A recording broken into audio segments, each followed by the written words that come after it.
Show up එකට එන අය කාලෙකදී යනවා.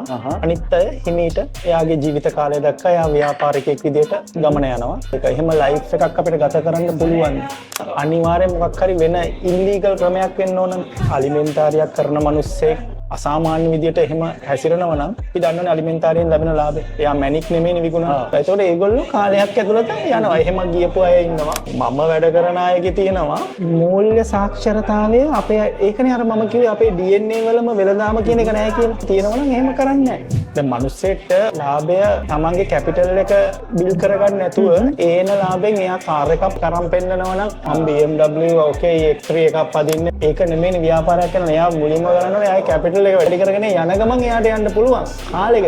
නමුත් මේක බිස්නස් එක පටන් ගත්ත ගමන් ගොඩක් අය ඉතාලිය ඕක කරන්නේ. කෆ් ඔෆිස් කරන අය. ඒකෙන් කීයට කී දෙනාද ඕක හරියට කරන්නේ? මෙහෙට කී දෙනෙක් ඇවිල්ලා ඉන්නවද ඔය කෆ් කරන අයගෙන් ડોකියුමන්ට්ස් දාලා ඉන්න තැනක් නැතුව පාරේ ඉන්න මිනිස්සු. අනාථ වෙච්ච මිනිස්සු කොච්චර ඉන්නවද?